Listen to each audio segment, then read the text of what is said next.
Today we're going to head into the train room and take a look at my progress so far. I hope you join me.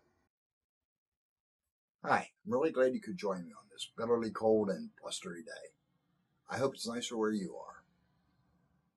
My benchwork will be built using an open grid design and L girders for support. I'm building the layout in a spare bedroom, so I don't have any temperature or humidity issues to deal with. And on a day like today, I'm really glad to be able to say that. That said, I'm not a fan of using dimensional lumber for my benchwork, at least not the contractor grade nonsense I can get from my big box store. That stuff, the quality is just pathetic. It's so green, I swear, if you stuck a 2x4 in the ground, give it a couple of years and you'd have a tree. So I'll be building the open grid framework and the legs and supports out of 5/8 inch plywood. It's plenty strong enough, and it's a lot more stable.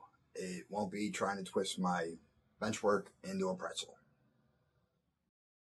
The boxes for the open grid framework and the L girders for the legs and support are made from 3-inch wide strips of 5/8 ply. The narrower 2-inch wide strips are used as support for the valance, and that'll include L girders as well. All of the boxes and L girders are glued and screwed together and are supported by corner blocks. Everything was cut and assembled outside on my deck to help control the mess, and then was carried upstairs to the train room for installation. I did try to film this, but after I knocked the camera over twice, got plenty of footage of my back, and lots of colorful language when I dropped the screw gun on my toe, I figured a couple of in-progress still shots would suffice. This shows the benchwork installed on the first wall, and I've started to install the supports for the valance. Here's the benchwork installed on the opposite wall. This shot shows a better detail of the installation of the benchwork. There's an L girder that's been installed against the wall. It's been screwed into the studs. And there's another L girder towards the front of the benchwork, and I attach the legs to that, which allows me to support the benchwork with a minimum number of legs. The front of the benchwork is cantilevered out from the legs by about 8 inches, although on this section of the benchwork that will increase to 12 inches because I'll add a 4-inch section after the legs were already installed. This shot shows the main part of the layout being about 80% complete, the benchwork that is.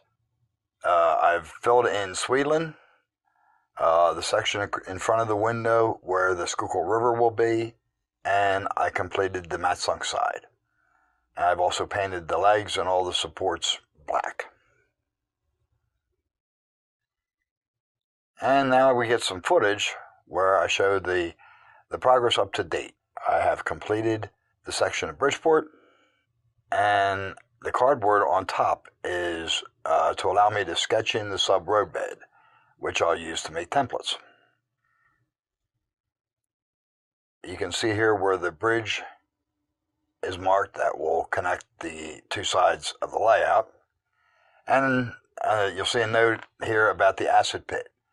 That will be a pretty interesting and unique scenic area that's prototypical, or it was. It's no longer there.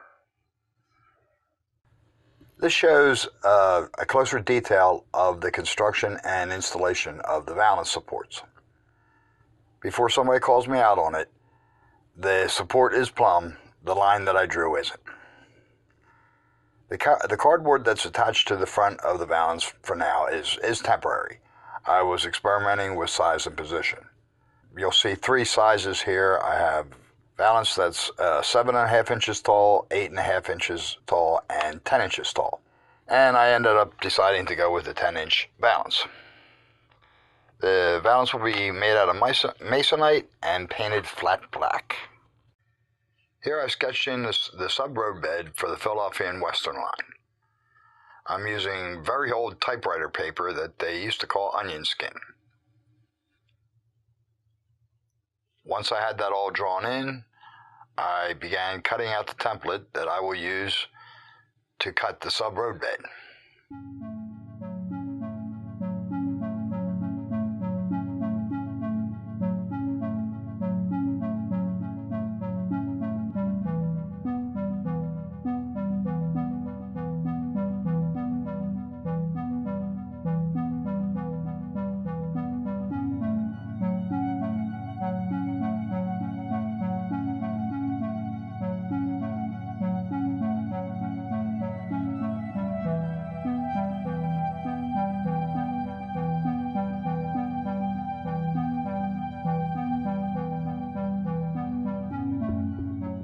The template's all sliced into pieces to fit on a plywood sheet to allow for a minimum of waste when I end up cutting it.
So that brings us to today. From here, I'll keep on working on the templates for the sub-road bed. And while I'm at it, I'll be working out the elevations for the track and the terrain. Most particularly the terrain along the back walls. I'll be painting my backdrops, and I'd like to get a good idea of the lay of the land so that I can hopefully keep everything in perspective. And if I'm honest, I'm getting really tired of these cardboard balances. They serve their purpose, they did their job, but it's time to go. So they just might have to be first. Thanks so much for watching. I hope you enjoyed this video, and I really hope to see you next time. Best for now.